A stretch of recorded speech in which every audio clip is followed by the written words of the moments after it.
What's up, man? What's up? Good to see you. Yeah, same. Nice to be out here. Yeah. So, just gonna want to talk about this project and your kind of journey to this moment, this project. So, Yeah. just first, the name People Museum. Like, where's that come from? What's that name about? It's I lived in LA for a while.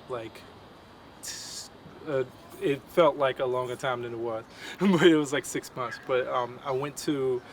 They have the VMAs out there, and all the people kind of. They have the stadium where the VMAs is happening, and a lot of people go out and stand on the outside, and there's these like big, huge mirrors, and like you can see like celebrities like walking from the dressing room to the stage, and it's a thing out there. Like it was like maybe like 1,000 people just like standing right there, and then I just thought it was so interesting, and it just the name popped in my head. Like it's like we like watching a people museum. Like people will be like going behind the glass. Yeah, and then I was like, oh, that's kind of a good band name. Yeah. And I just saved it in my phone, but we didn't end up making the actual band till like a year later. So before we, I guess, dive more into like beyond New Orleans and these experiences you've had outside, like I kind of want to root it in New Orleans. And so, what was your upbringing like? Like I know you're from a family of creatives, and yeah, like what was that like? I have it's eight family. I have 8 family members total in my family, and we're all artists. All my mom's a painter, my dad's a painter, and I think that's kind of how they met. Unconfirmed. I'm pretty sure that's how they met, but like and so I've been drawing visual art like since like before I remember. Like I literally don't remember my first picture, and we would just all be in the house just like having contests toward like I could draw this better than you and all that stuff like that. And pretty much like all my siblings, and yeah, it was a lot of us in the house and so much art like everywhere. I had like trash bags. That was the only place where you could really just filled with sheets of paper with drawings and drawings and drawings. And yeah, that was like my childhood. And I didn't get into music till after Katrina actually, because I just needed something to do. My brother. I don't know how I could just keep this going for a long time, but my oldest brother is a rapper, and he was with No Limit back in the day, and he kind of started the music thing within our family because we were all doing visual arts. But so then he sort of like had some success and stuff, and then he had a whole situation. But then when Katrina hit, right before that, my brother started playing saxophone, and I just thought it was cool, and we just like had buku time, like and I picked up. He got a trumpet from the pawn shop, and he was gonna learn it, but then he had the saxophone, so I was like, let me just see that trumpet and let me just see if I can like. And I would just used to sit in the closet. We was in Baton Rouge, Louisiana, and would just sit in the closet and just like try and learn. He would like show me a little stuff, and then that's kind of how I started playing the instrument. Yeah. Yeah. And then so from there, you started being a part of brass bands, and so. Sort of. Well, I actually because of Katrina being displaced, we moved to Arkansas, and I was in like a symphonic band. It was like the first thing I was ever in, and I was nervous playing Little Drummer Boy, But then we moved back to New Orleans, and then I got into the marching bands in New Orleans. That was like a whole world that I was like lost in for like the first like I want to say 3 years of my music career, 2-3 years. But then my brother started playing with brass bands, and they literally had a band that would practice in our backyard. And one day they was like, man, just pull out your trumpet and like, just see if you can join in. And then I started playing, and then the first day that we went out and played on the street and we made money, I was like, oh wait, I can make money from music.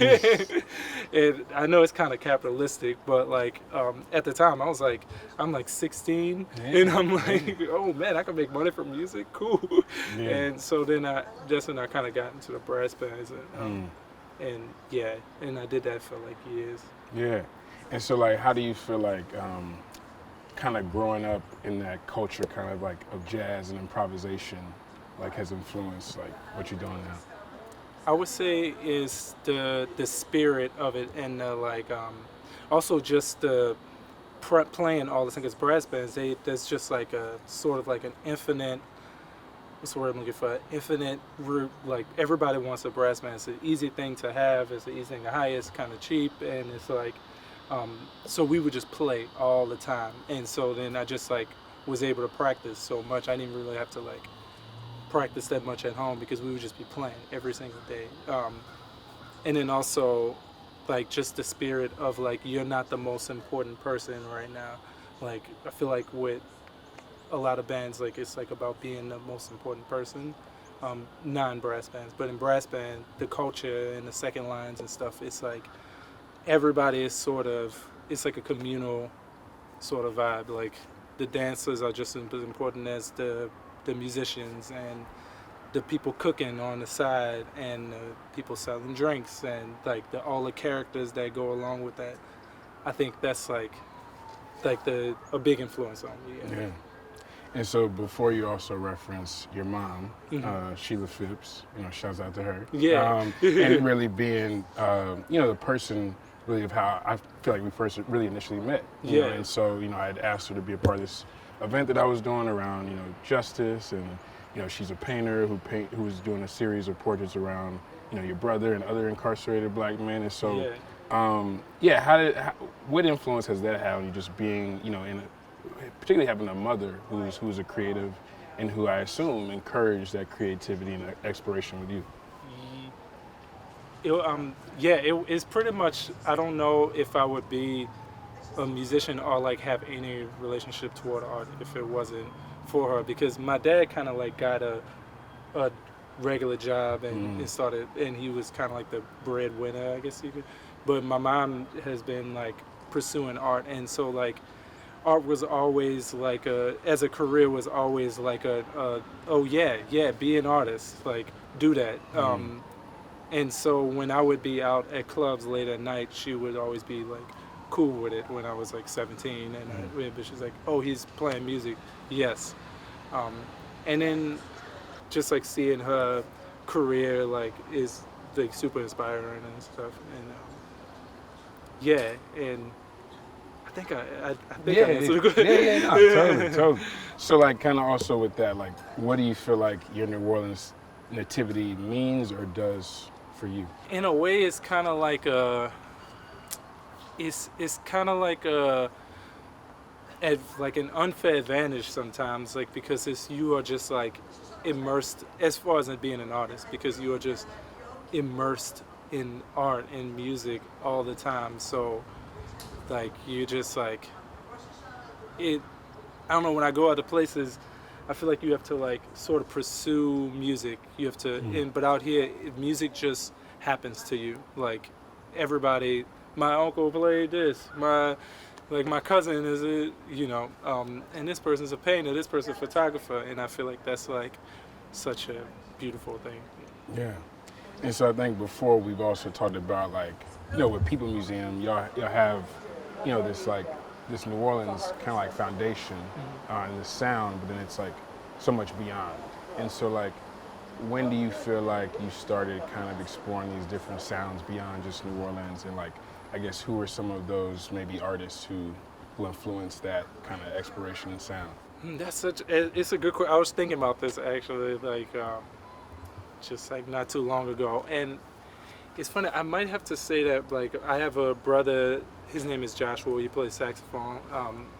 He's like 2 years older than me, and I think he was the first person that showed me this band Paramore, believe it or not. And I remember I only listened to hip hop, and like and New Orleans stuff is just like there's no way to not listen to it. Brass bands are just played all over the place. So that was as far as I can remember, you were just like second lines and brass bands and like New Orleans type of music. But I think he was the first person that let me listen to something that was like so beyond me, and it clicked, and then I like started to yeah, like listen to a lot of the stuff, and then like playing trombone like as a sideman, I've gotten like just like these like lucky little um, opportunities. Like somebody like wanted me to play in a ska band, and I was like, ska, interesting. Like, and I think that was like the first band, and I was like, whoa, I'm like in something that's not a brass band, it's not a like hip hop, not like anything inside of my world, and then it just expanded my mind. So, and then and over the years I've always had like something beyond me try and be like, oh, you wanna do this, like dubstep, or like I don't know, like this indie rock band, and this, and so, and I always just like that's, I think that's how I gravitated toward it, like just like as a sideman, really. Yeah. Helping people accomplish their dreams. Yeah, and like bringing that New Orleans accent and flavor to theirs, I assume. Yeah. Yeah. Yeah. So, yeah, you just get these like lucky opportunities, I think. Yeah. And then if you are like, I guess, open and willing to take it into. But I think my brother was the first one who like introduced me to something that was like outside of my realm, and then kind of expanded my mind. And I was like, whoa, there's like so much more than my little like block, my uptown block. Yeah. Like, yeah. And so, if you know that influence of like Paramore and what your brother's showing you these sounds, like if that did that for the sound component, what do you feel like just traveling and like you know, whether it's with bands or just period outside the city, like how do you feel like that has influenced, you know, your artistry and your sound? I think partially performing for a lot of tourists kind of like expanded my mind a little bit, just having conversations like on like Frenchman Street with just like random tourists and stuff, that kind of, but then again, like everything sort of through trombone, like people being like, oh, you want to like, and I remember the first time I went on a tour, that kind of like changed my, I was like, whoa, like there's like a whole world. And so I think through performing, like I've just gotten like, I just touring opportunities and stuff that kind of like, yeah. Cool. Yeah. Yeah. Well, we're looking forward to the performance of this one. So Yeah. yeah, thank you.